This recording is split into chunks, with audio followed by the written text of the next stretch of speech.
Bien, chers fans de Biz, mesdames, messieurs, mon nom est André Dunant, je suis le président de Free the Biz. Je vous souhaite la bienvenue à la conférence que donnera dans quelques minutes Vincent Albouy sur le thème « Abeilles mellifères à l'état sauvage, synthèse comparative de 3 études pour la France, l'Allemagne et le Luxembourg ». Cette conférence s'inscrit pour nous dans le cycle commencé en 2020, cycle que nous avons appelé « Abeilles sans frontières ». Chaque mois, une conférence est organisée sur cette thématique aussi vaste qu'importante. Vincent, je te remercie d'avoir accepté notre invitation. C'est depuis 2020 la 3e fois que nous avons l'honneur de t'accueillir. Pour donner quelques informations sur Vincent, eh bien, Vincent Albouy est naturaliste, entomologiste français réputé. Il est l'auteur et le co-auteur de nombreux, très nombreux livres dont les thèmes sont très différents, les insectes, le jardin, les pollinisateurs, l'art d'être parent chez les animaux, l'art d'être amoureux chez les animaux, mais également l'art culinaire. Au fait, savez-vous combien de livres il a écrit? Eh bien, je vous propose un petit concours avec à la clé un petit livre, enfin un petit livre, non, il est conséquent, l'un des livres que Vincent a écrit. Alors, la question à laquelle vous pouvez répondre maintenant directement dans le chat, c'est, à votre avis, combien de livres Vincent a écrit ou coécrit? Je vous laisse écrire ça une dizaine de secondes parce que sinon, vous allez chercher sur le net et ça, je ne vais pas vous laisser faire. Donc, combien de livres Vincent a-t-il écrit jusqu'à maintenant? Voilà, le thème donc, que nous abordons ce soir, c'est abeilles mellifères à l'état sauvage, une synthèse de 3 études. Et c'est aussi un thème très important pour nous, Free the Bees, puisqu'en effet, il s'inscrit aussi dans l'un de nos plus grands projets que nous avons appelé Swiss Bee Mapping, un projet de surveillance, d'observation sur 3 ans, 2021, 2022 et 2023, qui a donc pour but de répertorier et de suivre les colonies d'abeilles mellifères vivant sans intervention humaine. En 2021, c'était 40 colonies que nous avions observées et maintenant, nous sommes en l'an 22, près de 200 colonies et lieux de vie que nous observons et que nous suivons. Francis Cordillo, qui est présent ce soir, est justement le responsable et le coordinateur de ce projet. Et je suis très content. Merci, Francis, d'être présent aussi parmi nous. Vincent et Francis travaillent en très étroite collaboration. Ça, on va le voir ce soir, mais surtout dans les prochaines conférences que nous allons donner, puisque nous allons reprendre ce sujet dès que nous aurons terminé. Voilà, Vincent. Vincent répondra à vos questions à la suite de cet exposé. Vous pouvez, pendant la conférence, déjà poser les questions dans le chat et nous les reprendrons à la fin. Nous avons 45 minutes environ de conférence et à la suite, Vincent répondra aux questions. Donc voilà, Vincent, je te passe la parole. Merci. Merci, André. Donc, merci aussi à Free the Bees de m'avoir invité et permis de parler aujourd'hui de cette synthèse comparative. Donc, avant de passer dans le vif du sujet, ce sera la seule photo que vous verrez, le reste, ce sera des tableaux. Vous avez une belle photo d'une colonie d'abeilles dans un mur de briques de la ville de Dortmund en Allemagne. Voilà, donc on les quitte. Bien, donc nous avons fait une synthèse à 3 groupes, enfin, 3 individus même presque, dans 3 régions différentes d'Europe de l'Ouest, de surfaces différentes. Donc commençons par tout en haut, c'est l'agglomération de Dortmund, en Allemagne, en République fédérale allemande. Nous verrons dans les tableaux une zone très urbanisée. Ensuite, donc c'est le docteur Uwe Lang qui gère cette étude et c'est lui qui est à l'origine de la synthèse. Ensuite, donc, il y a le Luxembourg avec Honeybee Wild, qui est une association de sciences participatives et qui était le projet était surtout animé quand on s'est coordonné à 3 par Christian Zeven, qui malheureusement nous a quittés, victime d'une crise cardiaque au printemps. Donc voilà, je tenais à le saluer parce que c'était vraiment quelqu'un qui savait mettre les gens en contact, puisque c'est grâce à lui que le groupe s'est constitué. C'est lui qui m'a mis en contact avec Uwe Lang. Et donc, tout en bas, vous avez ce que Houveut a voulu appeler la Saintonge parce qu'il voulait un nom généraliste, mais qui ne correspond à rien. En fait, c'est à cheval sur plusieurs départements, c'est à cheval sur plusieurs régions. Charente-Maritime, Charente et Dordogne concernant les départements. Et puis Saintonge, Angoumois et Périgord concernant les régions. Donc, les trois régions se caractérisent par une influence océanique plus ou moins importante, celle du sud évidemment étant la plus douce, avec des hivers vraiment très doux, et plus on monte vers le nord et on va vers l'est, plus le climat se raidit, mais ça reste quand même des zones relativement, surtout avec le réchauffement climatique, des zones relativement douces. C'est pas l'Oural. Donc voilà la comparaison des trois régions. La superficie, donc la zone où s'étalent les colonies que j'ai suivies personnellement, c'est donc 12 419 km².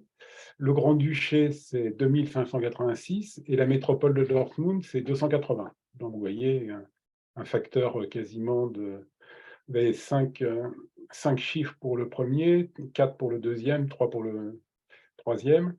Donc, plus on monte vers le nord, plus ça se réduit.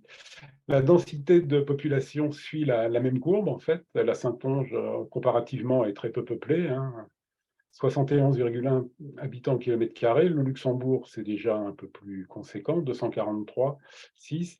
Et la métropole de Dortmund, évidemment, le pompon, 21 048, 20, non, oui, c'est ça, 21 048, pardon.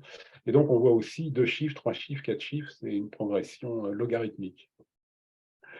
Après, on a un indicateur qui est le PIB, le revenu par habitant annuel, 25 000, un peu au-dessus de 25 000 pour la Saintonge, 100 000 pour le Grand-Duché de Luxembourg et ses banques, et 37 000 pour Dortmund et ses industries, sachant que la Saintonge, c'est surtout l'agriculture et notamment le cognac, c'est le vignoble du cognac.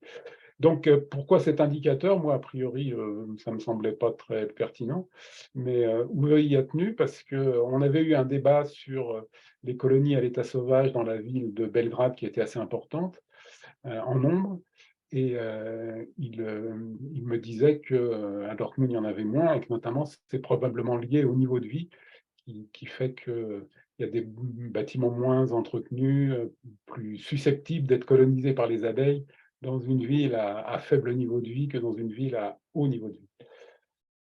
Après, un autre paramètre qui, lui, est très pertinent, c'est la densité de ruches au kilomètre carré. Donc moi, quand je l'ai calculé, je l'ai trouvé énorme pour chez moi, 2,8 ruches au kilomètre carré, hein, ça fait 35 à 40 hectares par ruche, c'est pas grand-chose. Mais 3,2 au Grand-Duché de Luxembourg et 10,2 à Dortmund.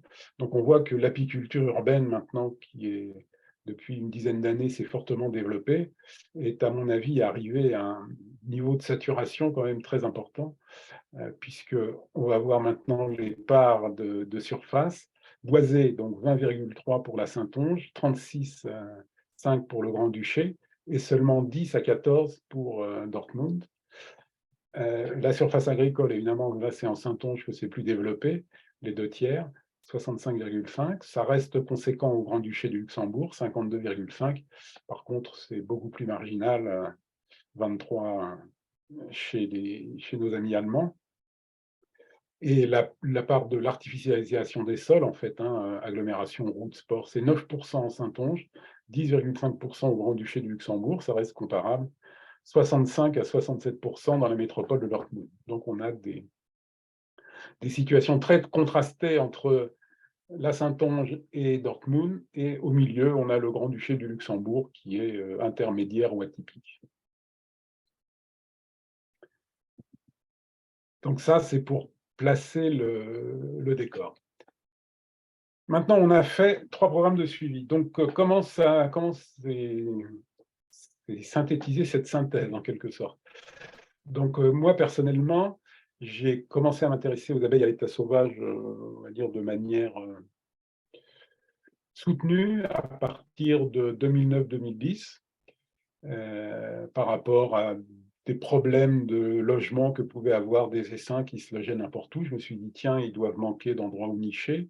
Donc, comme j'ai plusieurs années travaillé à la Ligue de protection des oiseaux, je connaissais bien la problématique des nichoirs. Je me suis dit, tiens, je vais construire des nichoirs pour les abeilles mellifères, qui sont des ruches qu'on ne peut pas ouvrir, hein, en quelque sorte, des ruches en bois qu'on ne peut pas ouvrir. Et puis, je me suis dit, où est-ce qu'on peut les poser pour que ce soit le plus efficace? Et là, je fais un travail, on va dire, de base scientifique, aller voir la littérature, et je me suis rendu compte qu'il n'y avait pas de littérature sur les abeilles à l'état sauvage en France. En grattant bien, j'ai réussi à trouver une référence dans mes archives, mais sinon rien du tout. Et donc, je me suis dit, puisqu'il n'y a pas d'infos, on va aller les chercher nous-mêmes. Et c'est ainsi qu'à l'OPI Poitou-Charentes, donc l'Office pour les insectes Poitou-Charentes, on a mis sur pied cette étude qui a commencé en 2017, c'est-à-dire à l'automne 2017, on avait repéré 71 sites occupés. Et à partir de 2018, on est allé les visiter 3 fois par an, et on en a rajouté au fur et à mesure des années. Ce qui fait que le bilan qui va être tiré bientôt, puisque c'était une étude sur 5 ans, donc qui s'est terminée cet automne, on est à 140 sites qui ont été suivis au cours de ces 5 années, mais pas tous pendant 5 ans, évidemment.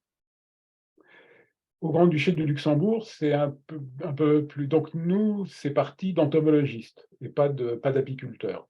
Au Grand-Duché du Luxembourg, c'est plutôt parti d'apiculteurs qui voulaient une apiculture plus naturelle et qui ont commencé à s'intéresser aussi aux abeilles à l'état sauvage, autour notamment de Christian Deven, avec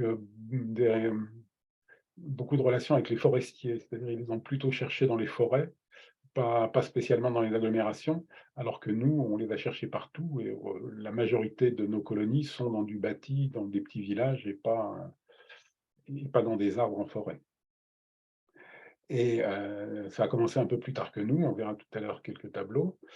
Et en métropole de Dortmund, le docteur Uwe Lang, il est médecin, il a était intéressé plutôt par le côté sanitaire, en quelque sorte. En gros, c'est One Health, le concept One Health, c'est-à-dire que la santé des abeilles reflète la santé des hommes.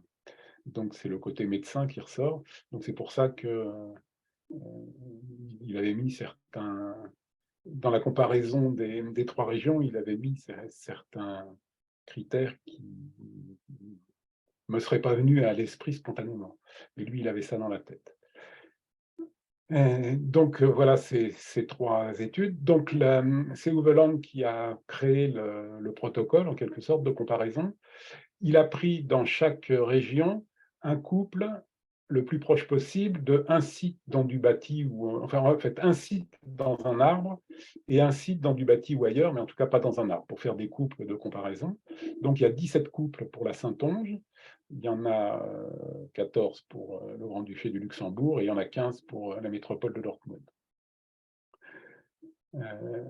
Donc comment ça fonctionne? La difficulté qu'on a eue, c'est qu'on n'avait pas les mêmes protocoles d'observation. C'est-à-dire, en gros, nous, en Saintonge, le protocole, c'était 3 visites par an. C'est ce qu'on appelle le protocole Sillet, Thomas Sillet, qui a fait la première étude de ce type aux États-Unis en 1978. Donc, il avait fait 3 visites par an, une à la fin d'hivernage. Pour la Saintonge, ça correspond fin février, début mars. Une autre à la fin de l'essaimage. Pour nous, ça correspond fin juillet, début août. Et une autre en pré-hivernage. Donc, nous, on le fait en octobre pour éviter les risques de mauvais temps en novembre. Uwe Lang, lui, il faisait par trimestre. Donc nous, il nous manquait le trimestre printanier, mais comme certaines de ces colonies étaient visitées plus régulièrement que le protocole, on a quand même rétabli on a pu faire des séries de 4 trimestres par an. Et le Grand-Duché de Luxembourg, il n'y avait pas vraiment de protocole bien fixe, donc c'est plus aléatoire. Mais bon, on a réussi à faire des tableaux, vous verrez tout à l'heure, qui permettent d'avoir une vision de la vie de ces colonies. Donc, 34, alors l'étude se porte sur des observations 2018, 2019, 2020, 2021. Les 34 colonies de Saintonge ça faisait 471 trimestres possibles, parce qu'il y a des colonies soit qui ont été détruites, donc les trimestres ont disparu de la liste, soit, en fait c'est ça, qui ont été détruites. Et sur ces 471 trimestres possibles, 403 ont été effectivement contrôlés. Donc une densité de contrôle assez importante. Le Grand-Duché de Luxembourg, à cause de ce protocole plus flou, là, ça descend de 83 à 241. D'ailleurs, je vois que je n'ai pas francisé deux des mentions, le fun est resté. Et à Dortmund, c'est intermédiaire, c'est à peu près un peu plus de la moitié. Donc, la pression d'observation est quand même beaucoup plus forte en Saintonge qu'au Grand-Duché de Luxembourg et à Dortmund. L'une des raisons principales, c'est que nous, on a commencé plus tôt. Mais Uwe Lang voulait absolument tenir compte de toutes les données disponibles qu'on pouvait lui fournir. Donc, il s'est calé sur ces 4 années. Et puis, il y a certains trimestres où on n'a pas d'infos sur le site. Ça reste, c'est-à-dire, il aurait dû être visité, il n'a pas été visité. Il y en a 24 sur 471 chez nous, 73 au Grand-Duché du Luxembourg sur 241 et 36 sur 220 en métropole de Dortmund. Donc ça montre la pression d'observation, la rigueur de la pression d'observation, et le nombre moyen de contrôle par trimestre, puisque dans le protocole d'Uwe, non seulement il contrôle tous les trimestres, mais il contrôle 2 fois par trimestre. Alors que nous, non seulement on ne contrôle qu'une fois par quadrimestre, en quelque sorte, donc 3 visites par an contre 8 pour Uwe. Mais finalement, avec les visites supplémentaires qu'on a fait, on arrive quand même à 1,1 contrôle en moyenne par trimestre pour 0,61 au Luxembourg et 1 en Allemagne. Donc voilà la pression d'observation qui nous a permis d'obtenir ces résultats. Donc là, vous avez un tableau qui vous montre les 34 colonies de Saintonge. Donc quand c'est bleu, quand c'est vert, quand c'est jaune, c'est occupé par des abeilles. Quand c'est rouge, c'est vide. Quand c'est violet, on n'a pas l'information. Quand c'est bleu, je ne sais plus ce que c'est. Quand c'est rose, c'est une autre espèce. Quand c'est noir, c'est détruit. Je ne me souviens plus bleu ce que c'est. Donc vous voyez, les carrés sont relativement remplis. Vous avez une date à chaque fois qui est la date de l'observation du trimestre en question. Vous avez des carrés qui manquent. Il n'y a pas de date. Par contre, c'est bien coloré. C'est parce qu'on peut inférer que puisque c'était entre ces deux dates-là, c'était occupé, on peut considérer que l'occupation était continue. Il y a d'autres moments où on ne peut pas le faire, notamment en hiver. Ça, vous avez le même tableau pour le Luxembourg. Donc là, vous voyez qu'effectivement, les données sont beaucoup plus parcellaires, beaucoup plus diluées en quelque sorte, et donc les conclusions sont moins sûres pour le Luxembourg qu'elles peuvent l'être pour la Saintonge. Donc, on a une concentration, c'est aussi du fait que l'étude a commencé plus tardivement. On a surtout une concentration la dernière année. C'est là que les infos ont été réellement rassemblées avec, je ne veux pas dire avec rigueur, mais en tout cas sur le plus grand nombre de sites. Et puis ça, c'est l'étude du docteur Lang, de Uwe Lang. Donc, pareil, en 2018, ça a commencé en 2018 seulement pour lui, et ce n'est qu'en 2021 qu'il a une concentration en quelque sorte d'observation qui commence à devenir intéressante. Donc, tout ça pour dire quoi? Pour dire que le protocole de comparaison de Uwe est vraiment très intéressant, mais que c'est un protocole pour le futur qu'il faudra réutiliser quand on aura plus de données. Là, c'était en quelque sorte un round d'observation, et on pourra parler uniquement de grandes tendances à confirmer et non pas de résultats certains. Voilà, je tenais quand même à faire cette présentation en début pour que ce soit bien clair. Donc ça, c'est le troisième tableau, c'est la comparaison des sites de nidification, qui est très riche en informations. Donc, je l'ai scindé en deux pour que ce soit lisible. Donc, de par le protocole de UE, c'est normalement moitié-moitié, hein, site dans les structures humaines, site dans les arbres.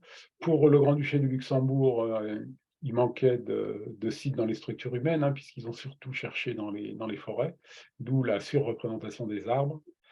Par contre, à Dortmund, c'est le contraire. Ça a été plus difficile de trouver des sites dans les arbres, donc c'est une légère surreprésentation des structures humaines.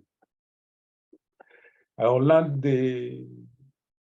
des caractéristiques de l'étude de Houve, c'est qu'elle a été faite dans une zone, on va dire, centralisée, concentrique, hein, comme la région parisienne, avec une zone urbaine très dense au centre, et puis ça s'éclaircit en quelque sorte plus on va vers la périphérie. C'est un peu moins vrai pour le Grand-Duché du Luxembourg, mais ça reste vrai, parce que c'est vrai que la ville de Luxembourg est quand même le grand centre de population du Grand-Duché. Par contre, chez nous, pour la Saintonge, ça ne marche pas du tout, parce qu'il n'y a pas de grande ville. La plus grande ville du secteur, c'était quelques milliers d'habitants. On avait, enfin, c'est Saintes qui doit être à 25 000 habitants. Les autres en périphérie, Angoulême, 64 000 habitants, 65 000 habitants, La Rochelle, 100 000. Donc, il a fait une péréquation entre La Rochelle, qui fait plus de 100 000 habitants, et puis Bordeaux, qui en fait 600 000. En fait, le but, c'était de voir la distance par rapport à la dilution, en quelque sorte, du bâti et de l'urbanisation, d'où ce critère-là. Donc, en gros, à Dortmund, on n'est jamais loin du centre-ville.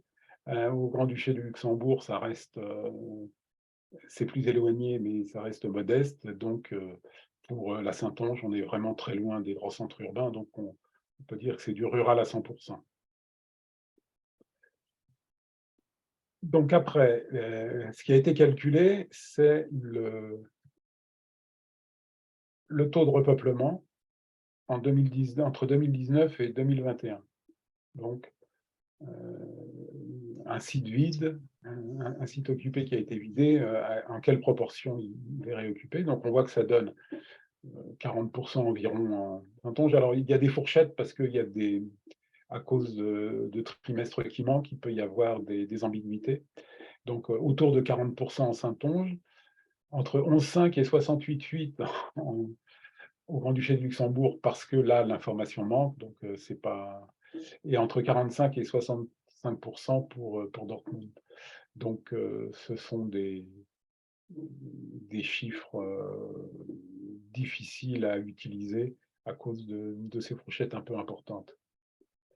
La réoccupation des sites vides en jaune. Alors, le taux de repeuplement, c'est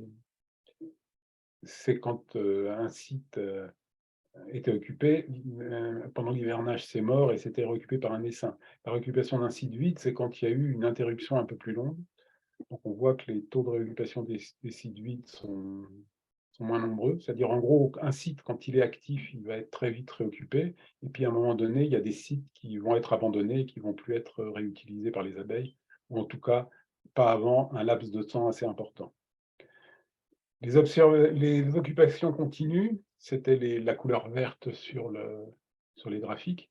On voit que ça concerne 45% des trimestres pour la Saintonge, 36% des trimestres utiles, hein, à chaque fois, pour le Grand-Duché du Luxembourg, et 27% seulement pour la métropole de Dortmund. Ce sont, pareil, des chiffres à prendre avec des pincettes. Pour ce qui concerne le Grand-Duché du Luxembourg, parce que c'est très souvent inféré, il y a des trous, donc on fait la continuité en disant il n'y a pas eu d'accident entre les deux, ce qui n'est pas évident. C'est pareil pour la Saintonge, hein, comme il nous manque un trimestre au printemps. D'ailleurs, le protocole filet a montré notamment cette insuffisance-là. Quand on va refaire des études de suivi, on va le modifier en augmentant la pression au printemps, parce que c'est vraiment là que les choses se passent. Donc, il faut au moins une visite supplémentaire, voire plus. Et donc, la métropole de Dortmund, c'est encore plus faible, cette occupation, on tombe à 27% d'occupation continue. Et puis, absence d'occupation, on a quand même 34% des trimestres où il n'y a aucune abeille dedans, pour la Saintonge, seulement 14% pour le Grand-Duché du Luxembourg, et 35% pour Dortmund. Donc, on voit que Saintonge et Dortmund, c'est à peu près comparable. Bon, le Luxembourg, plus faible, mais toujours le problème de l'incertitude. Donc, absence d'occupation, on vient de le voir. Occupation par une autre espèce, en rose, c'est très faible, 1,9 chez nous, en Saintonge, 0,4, 1 sur 241 au Luxembourg, et 1,8, 4 sur 220 à Dortmund. Alors, c'est assez cohérent comme chiffre. Ça s'explique pas forcément par l'absence d'occupation par une autre espèce, mais par la difficulté de l'observer, parce que quand on observe, quand on fait nos suivis, c'est quelques minutes devant le site. C'est très facile, en fait. Les abeilles sont là ou sont pas là. On n'a pas besoin de rester 10 minutes pour savoir si une colonie est vivante ou morte, enfin, si une colonie est présente ou absente, on va dire. Et il y a certains occupants où on est sûr de les voir. Par exemple, si c'est un nid de frelon qui s'est installé, il va y avoir un trafic important, il va être immédiatement visible, donc on est sûr qu'il y a un nid de frelon. Par contre, si c'est un oiseau qui a niché, si on tombe au mauvais moment, c'est le moment de la couvaison, par exemple, ben, on ne pourra pas voir que ça a été occupé. Par contre, sur les 9, nous, il y a au moins 2 fois, c'est des mésanges bleus. C'est à une visite de printemps, au moment où les jeunes sont nourris, où là, il y a un aller-retour des parents assez souvent, que ça se détecte facilement. Et puis, il y a d'autres occupations qui se détectent facilement, c'est quand vous avez des araignées qui ont bouché le trou. Donc, les araignées aiment bien les trous d'entrée des colonies, notamment dans les arbres.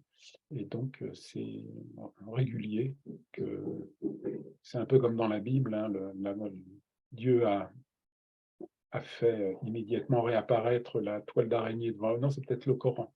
Dieu a fait réapparaître la toile d'araignée devant la grotte, et ce qui a sauvé le fugitif, parce que ses poursuivants ont dit il n'est pas dans la grotte, il y a une toile d'araignée. Là, c'est pareil, il y a une toile d'araignée, on est sûr qu'il n'y a pas d'abeilles dans le nid. Donc ça, c'est pour occupation par une autre espèce. Site détruit, en noir, malheureusement, ça arrive régulièrement. Je ne connais pas pour le Luxembourg et Dortmund les causes, mais pour la Saintonge, comme la majorité des sites, alors là c'est égal, hein, 34, 17 arbres, 17 bâtiments, mais comme chez nous, la majorité des sites sont dans les bâtiments, la majorité des destructions, c'est lié à des travaux ou à des expulsions, hein, des abeilles qui se logent au mauvais endroit dans des cheminées, etc.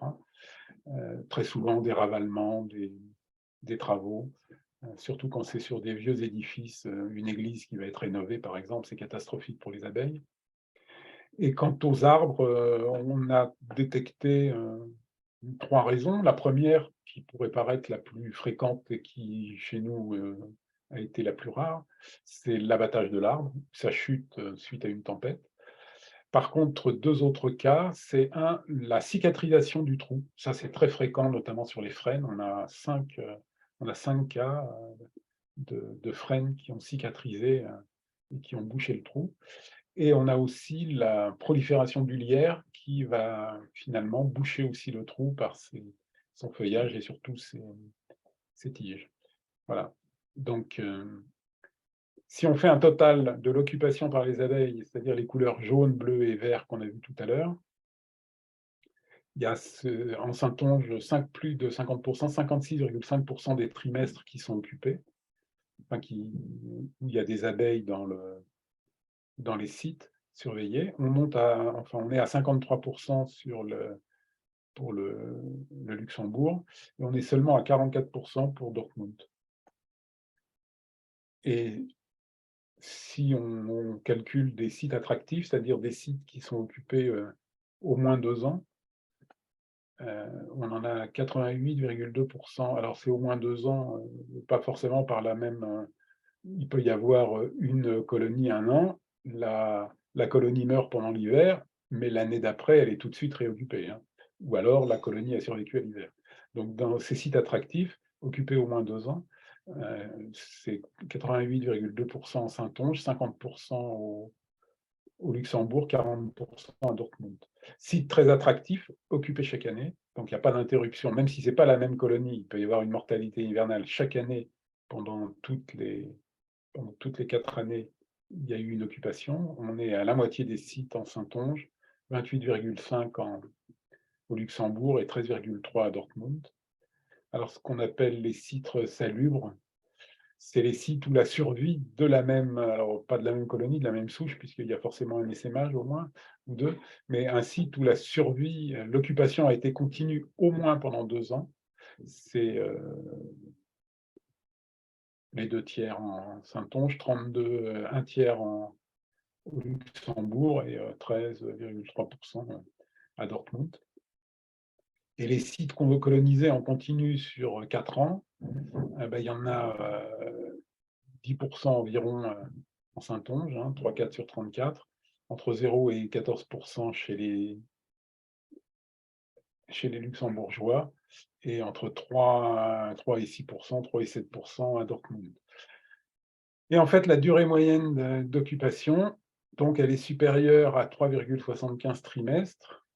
Non, elle est supérieure à 3,73 trimestres, 2,59 trimestres pour le Luxembourg et 2,34 pour le Dortmund, sachant que pour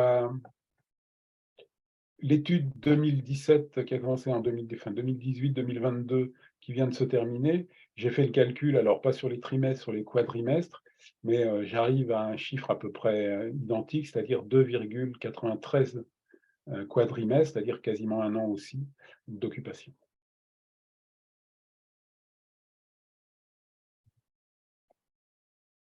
Voilà.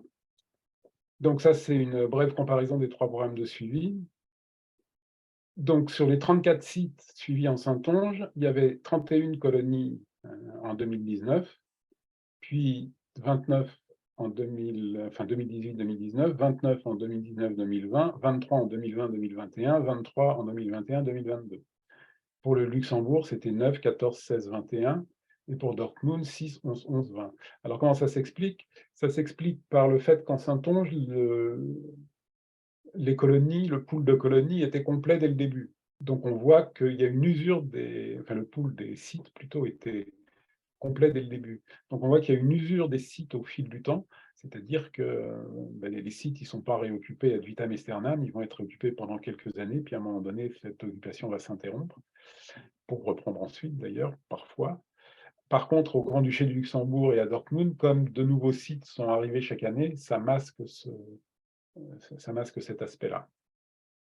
Donc on a vu la durée de vie annuelle en trimestre, 2,9, 2,5, 2,2, c'est pour 2019-2021.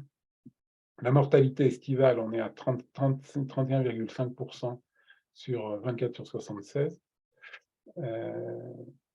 Entre 11 et 54 pour le Luxembourg, et entre 33 et 47 pour Dortmund. Donc on a toujours, alors avec le Luxembourg qui est toujours plus flou, on a toujours des meilleurs chiffres en Saintonge qu'à Dortmund. Il y a quand même une pente assez nette qui descend depuis le milieu rural jusqu'à l'agglomération dense. Les mortalités hivernales sont conséquentes, 50 à 56% en Saintonge, 16 à 75% au Luxembourg et 50 à 81% à Dortmund. Et donc les mortalités annuelles, les 2 tiers en Saintonge, entre 20 et 70% pour le Grand-Duché de Luxembourg et plus de 86% pour le Grand-Duché du Luxembourg. Donc voilà les chiffres à digérer.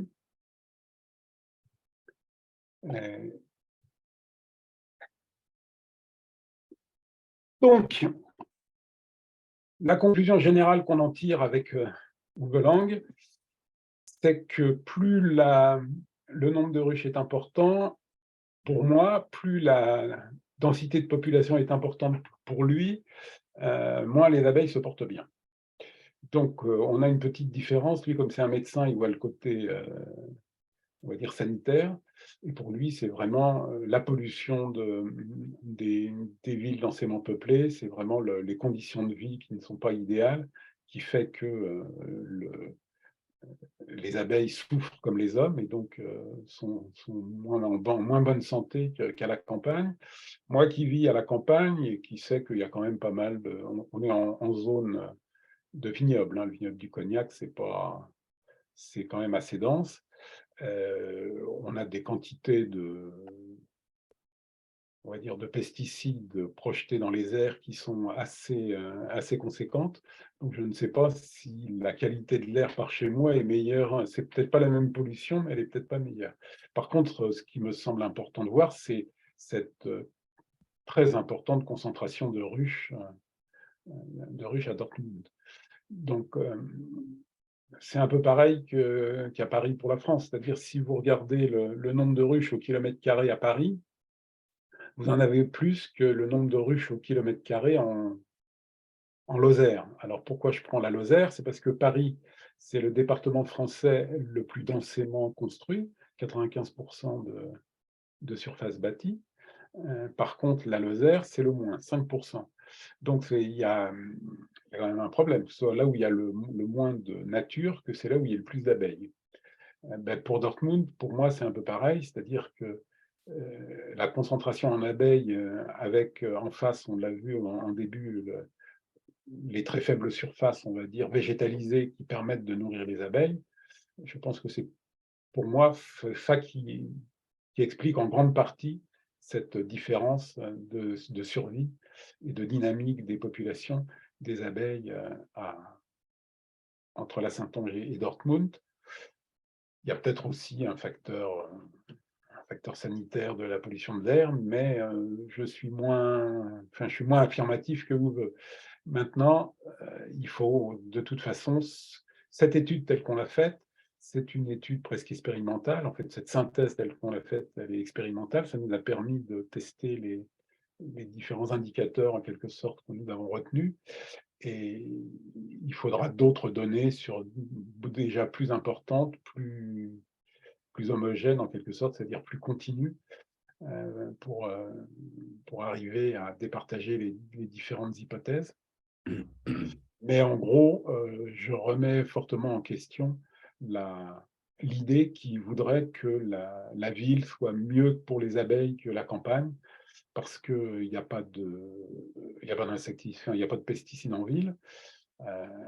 Il y a quand même un problème de nourriture, c'est-à-dire il y a des ressources alimentaires qui sont très limitées, notamment en été. Je me souviens, il y a 7-8 ans, j'étais à Paris au mois d'août. Pour celles et ceux qui connaissent Paris, dans le petit square qui se trouve à côté de l'église Saint-Germain-des-Prés, donc au centre-ville de Paris. Hein. Et dans la poubelle, je sandwichais sur un banc public, et dans la poubelle à côté, j'ai remarqué qu'il y avait des abeilles qui venaient boire un fond de Coca-Cola dans un gobelet du McDo d'à côté. Ça voulait dire qu'au mois d'août, donc ça devait être 2015, au mois d'août 2015 à Paris, il n'y avait plus assez de ressources alimentaires pour les abeilles qui étaient obligées de faire nos poubelles pour trouver du sucre. Donc c'est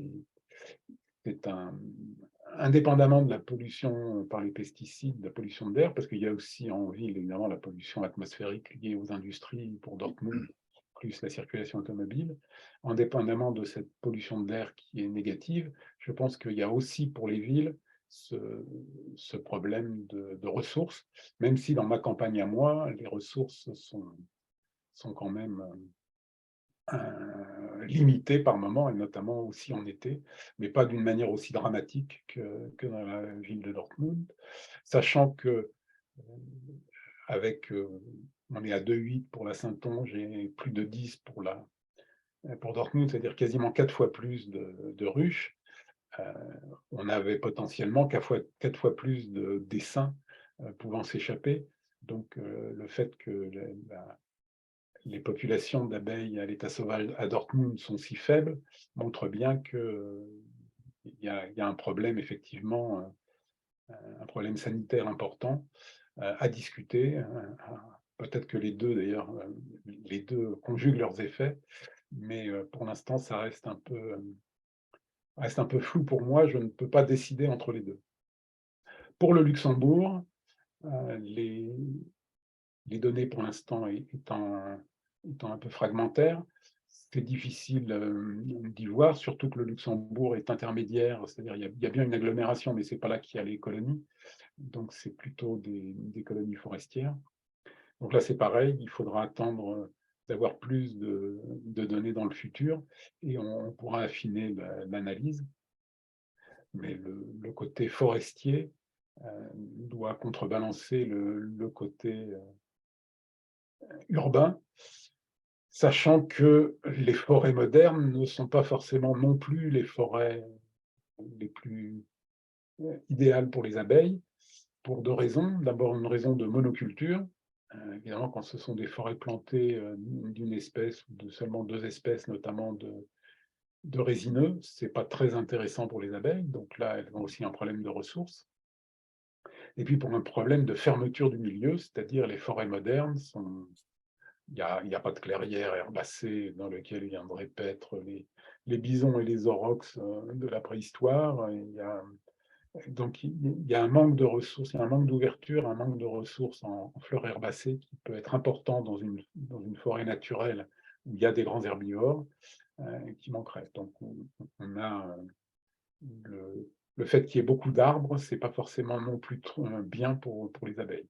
Donc, d'où l'intérêt peut-être des zones de bocage où on a des haies, des bosquets et des prairies qui se rapprocheraient finalement le plus du milieu originel des abeilles mellifères que la forêt dense.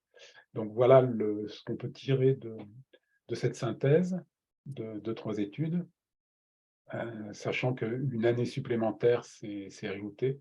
Donc je pense que Uwe va mouliner tout ça pour ressortir des chiffres un peu plus précis.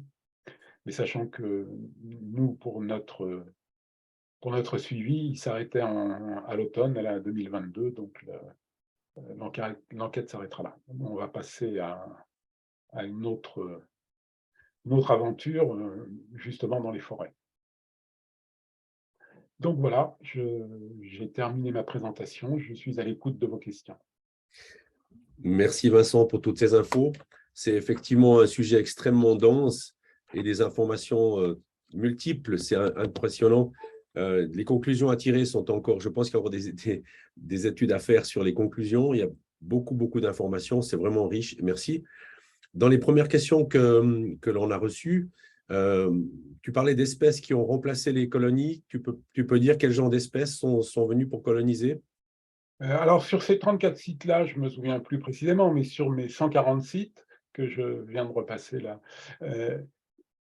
des vespidés, essentiellement des frelons, et des frelons européens, pas des frelons asiatiques. Une fois, je crois qu'il y avait aussi de la guêpe germanique ou de la guêpe commune. 2 fois, c'était des oiseaux, des mésanges, comme je l'ai dit. J'ai eu aussi des fourmis dans 3 ou 4 sites. Alors, pour les fourmis, c'est plus compliqué. Est-ce qu'il n'y a pas cohabitation possible entre les abeilles et les fourmis? En tout cas, à chaque fois que j'ai vu des colonies de fourmis noires qui rentraient dans des trous d'arbres, là, les fourmis, c'est uniquement dans les trous d'arbres. Alors que les vespidés, ça peut être dans les trous d'arbres comme dans le bâti. Et les oiseaux, c'était aussi uniquement dans le trou d'arbre, les 2 mésanges. Donc les fourmis, à chaque fois que j'en ai vu, des colonnes de fourmis noires là, qui faisaient des allers-retours, ce n'était jamais quand il y avait la présence d'abeilles. Donc c'est pour ça que je pense qu'il y a quand même peut-être incompatibilité entre les deux. Et puis, comme je l'ai dit, il y a assez souvent, régulièrement, j'ai vu des araignées. Alors les araignées, c'est bien parce que la toile ne bougeant pas, on peut la voir immédiatement. Donc elles sont peut-être surreprésentées à cause de ça, hein, et les oiseaux sous-représentés pour la difficulté de les détecter. Et puis une fois, j'ai vu un site qui était occupé, en tout cas, où il y avait un lézard des murailles, c'était dans un mur, un lézard des murailles qui s'en servait comme refuge. Une belle diversité, effectivement. Ouais. C'est ce que j'ai vu de mes yeux. J'ai eu aussi des témoignages me disant qu'il y avait 2 fois que là où il y avait les colonies, une fois dans un mur d'église, une fois dans une meurtrière de château, c'était des huppes qui précédemment avaient fait leur nid. Et dans des démontages de colonies, notamment derrière entre volets et fenêtres, 2 fois, on a trouvé des nids résiduels de vespidés, frelons ou guêpes, qui étaient complètement recouverts par les rayons d'abeilles. Et une fois, j'ai trouvé alors c'était un nid probablement de je sais pas quoi d'ailleurs, enfin un nid en mousse d'oiseaux, parce qu'il y avait des plumes, et dessus, il y avait eu une nidification de bourdons, et après, il y avait eu des abeilles qui s'étaient installées. Mhm. Une question d'une personne qui est membre de l'association et qui souhaiterait aussi faire de l'observation. Je ne sais pas si c'est facile de donner des conseils maintenant. Comment une personne qui a une association peut faire les observations que tu as faites? Qu'est-ce que tu conseilles? De prendre contact avec toi après ou tu peux donner une réponse maintenant? Oui, oui, ça peut être comme ça, mais grosso modo, hein, il y a 2 étapes. La première étape, c'est l'inventaire, c'est-à-dire, trouver des sites, et la deuxième étape, c'est le suivi. Si on fait l'inventaire en même temps que le suivi, ça donne, alors c'est possible, hein, c'est bien, mais ça donne le résultat des tableaux de Dortmund Luxembourg. et du Luxembourg, c'est-à-dire qu'au fur et à mesure que l'année progresse, on a le tableau qui devient plus dense. Donc nous, ce qu'on avait choisi, c'était d'abord de faire un inventaire et de partir sur une base, mais même comme ça, hein, on est parti à 71 sites occupés à l'automne 2017, et on est arrivé finalement à 140 sites suivis à la fin, c'est-à-dire qu'on a doublé le nombre de sites pendant les 5 années, sachant qu'au printemps 2018, c'est-à-dire 2 trimestres après octobre 2017, on avait déjà 115 sites qui étaient rassemblés. Donc on a eu quand même sur 115 sites les 5 ans d'observation. Mais il y a ça à faire. Et après, il faut de la motivation et du temps, parce qu'il ne faut pas rater. Nous, Mm. ça a failli capoter à cause du confinement, du premier confinement en France, hein. J'ai fait la visite de fin d'hivernage de 2020. J'ai terminé à 12h05 le mardi du début officiel du confinement. Donc 5 minutes après le début du confinement. Et on avait à ce moment-là on avait décidé d'un protocole renforcé, justement parce qu'on s'était aperçu qu'au printemps, il se passait des choses, et on devait visiter tous les sites qui avaient survécu à l'hiver tous les mois jusqu'en juillet, et on n'a pas pu le faire à cause du confinement. Donc on est resté pendant ces 5 ans au protocole filet. Mm. Une question sur les races d'abeilles. Est-ce que vous avez pu déterminer les types d'abeilles, les races d'abeilles qui se trouvaient dans ces endroits? Non, non, c'est impossible, il faudrait faire de l'analyse génétique. Par contre, je note plus ou moins régulièrement, surtout pour les colonies qui sont basses, l'aspect des abeilles. Il y en a de tout. On a aussi bien de l'abeille noire, enfin toute noire d'aspect, hein. Je ne dis pas que c'est de l'abeille noire génétiquement, mais en tout cas, elle est noire d'aspect. On a Mm. des abeilles plus ou moins marquées d'orange, et puis on a des abeilles très nettement orange. Et même une fois justement, c'était l'année du confinement, enfin en mai 2020, ou en juin 2020, j'ai même récupéré un essaim. C'était une reine marquée de Buckfast, qui Mhm. s'était logée dans une maison inoccupée, les gens n'ayant pas pu venir à cause du confinement. Voilà. Donc, on a de tout, c'est mélangé. On ne peut pas dire que c'est de la noire, on peut pas dire. Enfin, de toute façon, c'est métissé. Pour moi, ce ne sont dans ma région où il y a quand même beaucoup d'apiculture, même si c'est beaucoup moins qu'à Dortmund, pour moi, je ne peux plus parler d'abeilles noires, mais je parle d'abeilles localement adaptées. C'est-à-dire, s'il y a des souches qui se maintiennent à long terme parce qu'elles sont soumises à la sélection naturelle, de toute façon, ce seront des souches métissées obligatoirement, vu la densité de ruches qu'il y a autour. Donc voilà, de l'abeille localement adaptée, mais pas de l'abeille noire au sens Apis mellifera mellifera. Mhm. Mhm. Une question de Suisse. Quel est l'impact des ondes EMF sur les colonies d'abeilles? 4G, 5G, est-ce que c'est bien sûr désastreux pour les abeilles? Si tu as une réponse à cette question. Alors, je n'ai pas de réponse. Euh, Les études là-dessus sont très faibles. Il y a une étude qui est souvent citée, mais c'est une étude allemande qui date des années 90, où le gars avait mis, alors je ne sais pas si les plus jeunes ont conscience de ce que c'était qu'un téléphone cellulaire dans les années 90. C'était un gros bazar qui émettait plein d'ondes, donc évidemment ça avait dérangé, enfin évidemment, en tout cas il avait montré que ça avait dérangé les abeilles. Maintenant les téléphones portables c'est plus simple, mais les antennes sont plus puissantes.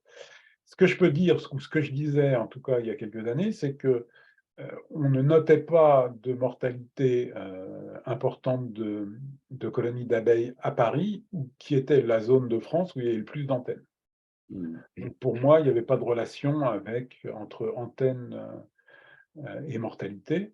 Maintenant, ça ne veut pas dire qu'il n'y a pas d'influence, et peut-être que c'est une des raisons qui explique d'ailleurs à Dortmund, parce que finalement à Paris, on n'a pas vraiment de données. Mais à Dortmund, c'est peut-être une des raisons qui explique la moins bonne santé des abeilles. C'est peut-être parce elles sont baignées aussi dans un océan d'ondes. Mais en tout cas, je n'ai pas pas de référence scientifique à citer, je ne sais pas. Mhm. Une autre question, d'abord des félicitations pour votre travail. J'ai beaucoup de respect pour les gens qui veulent prendre soin des abeilles. C'est une personne du Luxembourg. Sa question, les abeilles dites sauvages sont bien des essaims qui se sont échappés de ruches conventionnelles? Alors, on ne sait pas. Toute, pas l'ambiguïté, mais justement, la question, enfin, en tout cas nous, en tant qu'association d'amateurs bénévoles, dont la valeur ajoutée, c'est notre temps passé, c'est notre travail, pas la technologie qu'on peut apporter, on n'a aucun moyen de répondre à cette question parce que le seul moyen actuellement de répondre à ça, ce serait de faire des analyses génétiques généralisées. Ça coûte beaucoup trop cher et c'est une technologie qui est absolument pas à notre portée. Donc, on ne sait pas. Il y a de toute façon énormément d'essaims issus des ruches. Un certain nombre se relogent spontanément dans d'autres ruches, un certain nombre sont récupérés par les apiculteurs, un certain nombre éventuellement sont détruits, meurent, se retrouvent, et puis un certain nombre se logent à l'état sauvage, on est d'accord. Le, le problème de la survie de la durée de vie des abeilles à l'état sauvage, c'est qu'on ne peut pas la calculer. Quand on a commencé l'étude, on avait dans la tête, si pendant les 5 ans, il y a une occupation continue, on aura une colonie qui a vécu 5 ans. Alors, sur les 140 sites, on a un site en Dordogne où les 16 trimestres sont pleins. Et on est sûr qu'il n'y a pas eu d'interruption parce que c'était logé dans le toit d'une dépendance d'un pépiniériste qui travaille à côté en permanence. Donc, il aurait vu s'il y avait eu à un moment donné une interruption au printemps. Donc, le problème, c'est que ce n'est pas la même colonie. C'est-à-dire la reine qu'il y avait en octobre 2017 et qu'il y avait au printemps à la fin de l'hivernage 2018, elle a essaimé. Elle est partie avec l'essaim au printemps 2018. Et au printemps 2019, la nouvelle reine est aussi partie, et au printemps 2020, etc. Donc, en fait, on a une souche, ce qu'on appelle une souche, nous, c'est-à-dire une succession de 5 colonies filles, mais pas. Et donc, on n'a pas la durée de vie des colonies, et la seule manière de la calculer, ce serait d'avoir le taux d'essaimage, et on n'a pas le moyen d'avoir le taux d'essaimage. Mais en gros, il y a 3 hypothèses par rapport à la population d'abeilles qu'on a surveillée. La première hypothèse, c'est l'hypothèse, on va dire, la plus pessimiste, c'est qu'effectivement, ce sont essentiellement des essaims issus de ruches.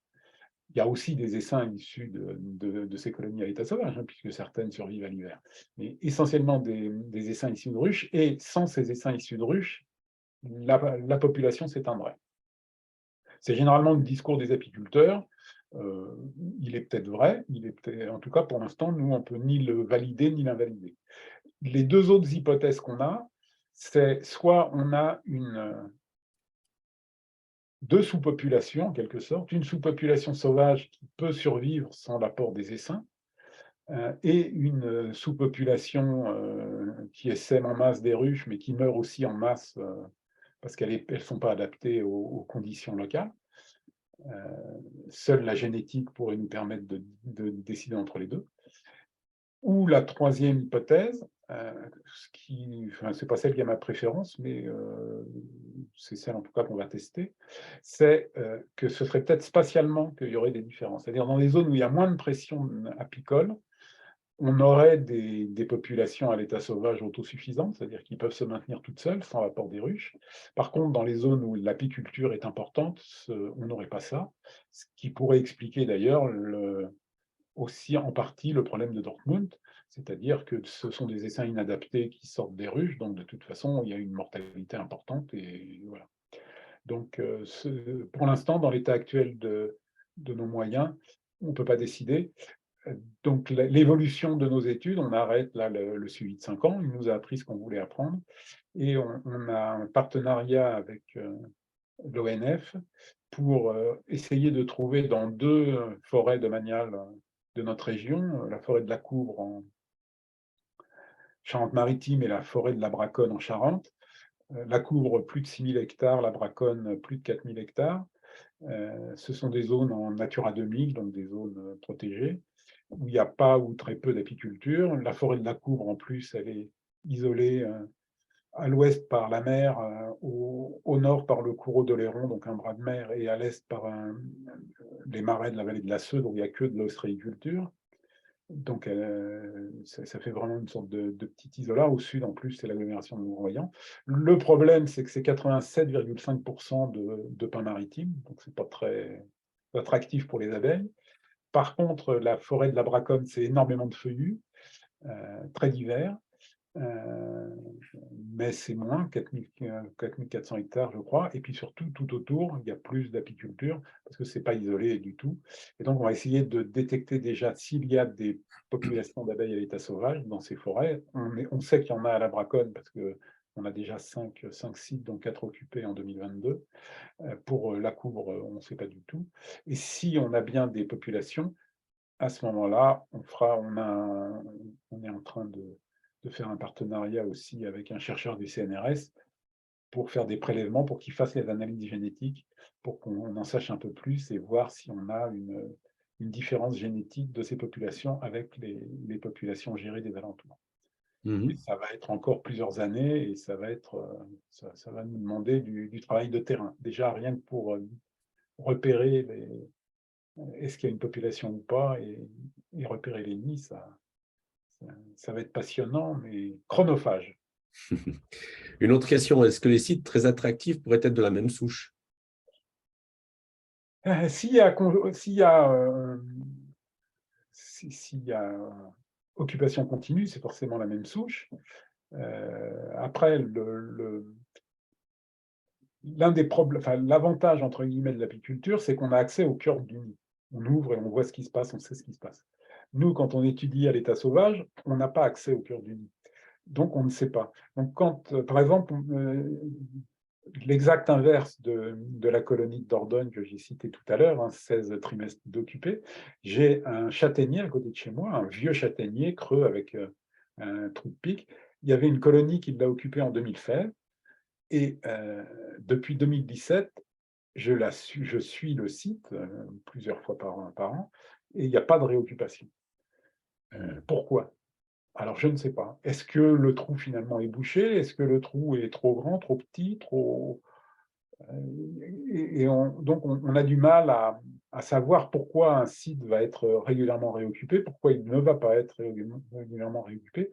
La salubrité, c'est une notion, je vais dire, médicalo-allemande. En fait, c'est Uwe qui l'a introduite, parce que lui, il est médecin, donc il a ce côté-là. Moi, j'ai quelques doutes sur le côté, on va dire, attractif de la salubrité pour les abeilles, parce que j'ai des cas c'est ce que j'appelle les sites clignotants, c'est-à-dire que c'est rouge en hiver, parce que, enfin, au premier trimestre, au premier quadrimestre, parce que ça meurt pendant l'hiver, puis vous avez 2 jaunes, parce que c'est réoccupé, puis c'est de nouveau rouge, puis c'est de nouveau jaune, de nouveau rouge, de nouveau jaune, et tout ça pendant les 5 ans. J'ai un cas aussi assez intéressant d'une statue, enfin d'un Christ en bronze sur sa croix à la sortie d'un village, en plein cagnard, il n'y a aucune ombre, rien du tout. Donc, c'est vraiment terrible en pleine canicule. Quasiment chaque année, c'est occupé. Évidemment, ça ne survit pas à l'hiver.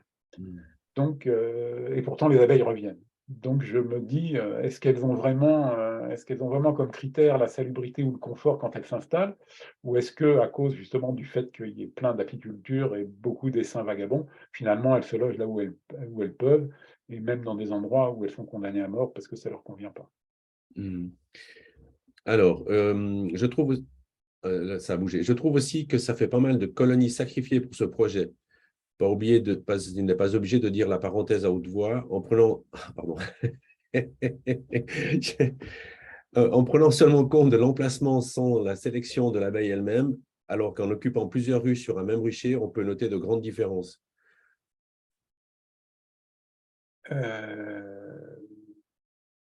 C'est-à-dire, Nicolas, tu aimerais poser la question directement avec ton micro?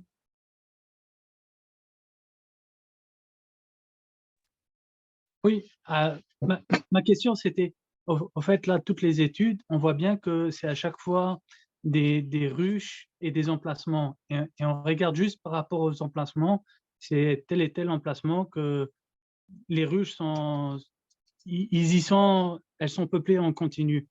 Mais on ne sait pas quelle souche il y a dans la ruche là. Peut-être qu'à la base, dans la ruche qui est jamais occupée ou rarement occupée, s'il y aurait peut-être une autre souche, elle serait occupée en continu.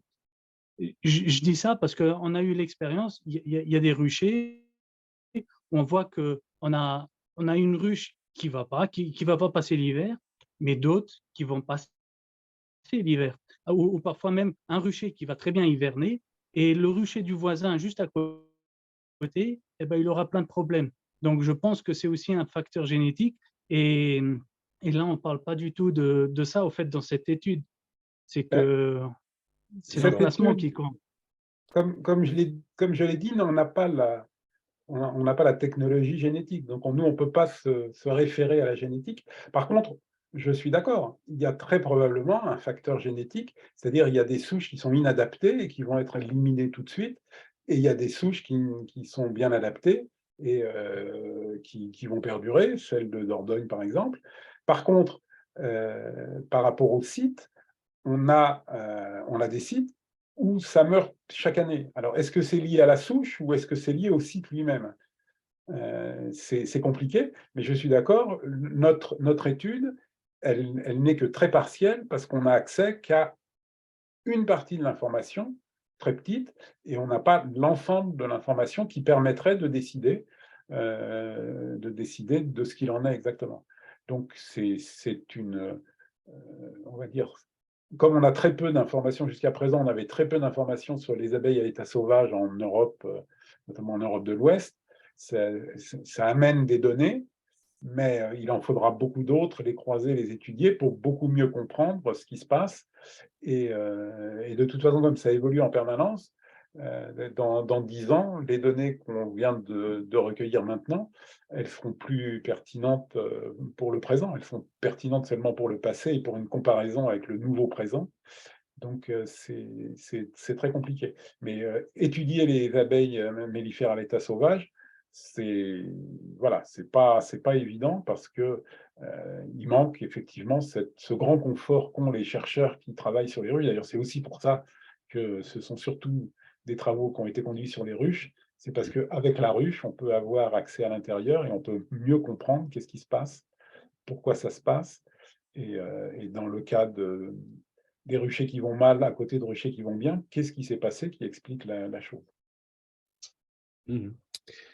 Merci. Bonsoir, je vous écoute du Luxembourg. Je suis heureuse que les informations que mon père, Christian Seven, a rassemblées ont aidé à enrichir votre observation et que d'autres gens continuent la recherche. Il s'agit donc de sa fille, Christine. Merci, Christine.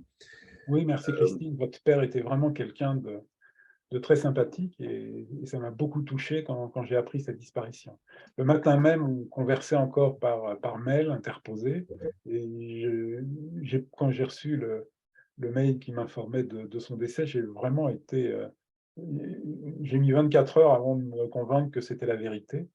Et vraiment, ça a été une perte très importante. C'était vraiment quelqu'un de humainement très fort, votre père. Très bien. Nicolas a aussi posé une question de marquage de reine, mais on ne va pas prendre cette question étant donné qu'on n'accède pas à la colonie, on vient de l'expliquer. Et une dernière question, pour avoir accès au génome de la reine, peut-être il faudrait capturer des reines et faux bourdons, elle a bougé, avec phéromones au site d'accouplement et ainsi détecter les nouvelles colonies en les analysant génétiquement. Oui, le protocole, donc, Fabrice Réquier, qui travaille au CNRS, à l'IRD, à la fac d'Orsay maintenant, enfin bref, il a entamé en 2022 un programme d'étude des populations d'abeilles mellifères à l'état sauvage dans des zones protégées françaises. Donc en 2022, avec ses étudiants, il a prospecté six sites protégés, donc la forêt de Rambouillet, qui est en parc naturel régional, deux forêts de conservation de réserve intégrale qui sont dans le parc des forêts, le parc naturel des forêts qui se trouve dans l'est de la France, au pied des Vosges, à cheval sur le nord de la Bourgogne et sur la Haute-Marne, je crois. Enfin voilà. Il a fait aussi un site dans les Alpes, dans une vallée. Il a étudié aussi ça doit être la forêt domaniale de Loches, en Indre-et-Loire. Et donc, il m'en manque un, je ne sais pas où, je sais plus où il est, ce sixième. Enfin bref. Et donc, pour cela, il a mis au point un protocole avec notamment une analyse génétique. Donc, ce protocole fait 25 ouvrières capturées à la sortie du nid, de manière à avoir la lignée mitochondriale, donc pour savoir si c'est ligné M, A, C, etc. Et puis après, les autres, c'est pour des gènes particuliers. Mais c'est quand même un protocole assez lourd, et en 2022, pour diverses raisons, ils n'ont pu faire que l'analyse mitochondriale, donc ils ont pas mal de reines A et C, mais ils ont aussi des reines M, donc voilà. Mais c'est vraiment en cours, c'est des premiers résultats comme ça. Mais en tout cas, ils ont détecté des colonies à l'état sauvage dans sauf peut-être dans la vallée de montagne, mais sinon dans les forêts de plaine, ils les ont détectés, ils ont détecté partout des colonies à l'état sauvage. Donc il y a bien des populations. Maintenant, quel est leur statut exact? C'est ça que l'avenir va nous dire. Et donc moi, l'étude en Sainton, enfin avec l'OPI Poitou-Charentes qui va se faire avec l'ONF, on va prendre le même protocole que l'équipe de Fabrice Réquier, de manière à lui fournir nos données, et ce sera intégré et ça fera partie de cette étude plus générale, puisque ces deux forêts sont elles aussi en statut protégé, hein, puisque je vous l'ai dit, elles sont en zone Natura 2000. OK, une avant-dernière question. Comme tu as dit, en agglomération, il a probablement un effet combiné densité de ruchers dépassant la capacité de nourriture, plus haute fréquence d'essaims ferraux et souches gérées génétiquement inadaptées. Oui, ce qui est intéressant de voir, c'est qu'en Serbie, à Belgrade, il y a une population à l'état sauvage autosuffisante, puisque elle se situe entre autres au centre-ville où il n'y a pas de ruche, hein, sur 1400 hectares, je crois. Alors maintenant, il doit y avoir un suivi plus précis que ce qui avait été fait précédemment, mais ça montre bien qu'il peut y avoir en zone urbaine des populations d'abeilles. Maintenant, justement, ce sont des vraies colonies à l'état sauvage, puisqu'il n'y a pas de ruches sur les toits du centre-ville. Nous, à Paris, vous avez des ruches partout, y compris en plein centre-ville. Quand je dis centre-ville, c'est l'île de la Cité. Donc, c'est pas les mêmes conditions. Et Belgrade est plus, comment on va dire, c'est là qu'intervenait le PIB de Houveux. Comme la population est plus pauvre, en fait, il y a moins d'entretien des bâtiments, donc il y a plus d'opportunités pour nicher. Et elles nichent souvent d'ailleurs dans les coffres de volets roulants. Et comme l'évacuation des essaims est payant, finalement, il y a un certain nombre de gens qui les laissent tranquilles parce qu'ils ne veulent pas payer pour que l'essaim soit récupéré par un apiculteur. Alors qu'à Paris, il y a peut-être beaucoup moins d'opportunités de loger parce que le bâti est beaucoup mieux entretenu. Extra. Alors, la dernière question sur les causes de mortalité probable, je trouve que les pourcents sont quand même vraiment énormes. Ah oui, pour être clair, la population générale de ces abeilles n'est pas autosuffisante. Il y a beaucoup trop d'arrivées des ruches avec une mortalité liée à des souches inadaptées. Maintenant, est-ce qu'il n'y a pas en sous-jacent des populations autosuffisantes qui sont génétiquement différentes? Peut-être, c'est pas sûr du tout, peut-être. Et justement, c'est le but de cette étude en forêt, de voir ça, puisque les forêts sont isolées. Donc, réponse dans 3, 4, 5 ans.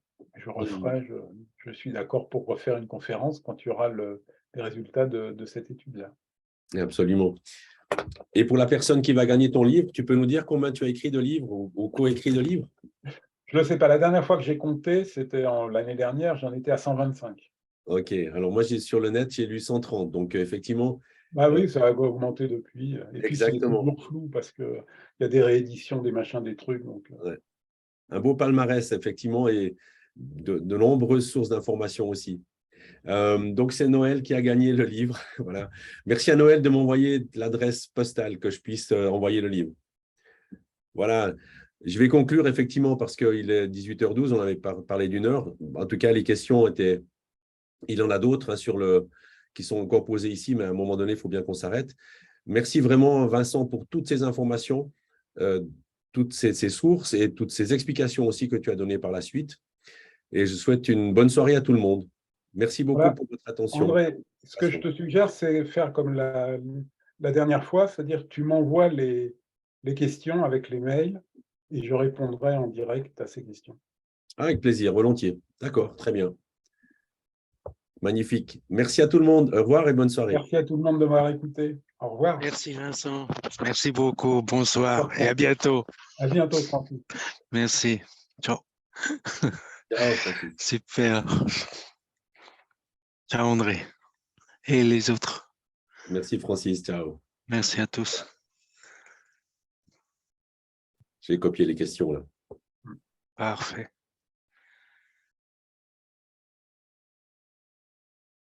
Vincent, tu as encore des conférences d'ici la fin de l'année? Non. Non. Non, Tranquille. Ah, si. Enfin, non, c'est pas une conférence. Le 16 décembre, je participe à une table ronde sur les pollinisateurs en Nouvelle-Aquitaine, là. OK. Et après, j'ai une conférence en janvier sur le jardin naturel, enfin, comment on dit, le biocontrôle au jardin pour les particuliers. Ah, OK, très bien. Ouais. Tu donnes aussi des formations? Non. Non, Bon, je fais quelques formations, mais je suis pas très… Enfin, c'est pas que je suis pas très doué, mais c'est un… Oui, tout à fait. Ouais. Il y a une dizaine d'années, j'ai fait une formation justement sur le biocontrôle, enfin, sur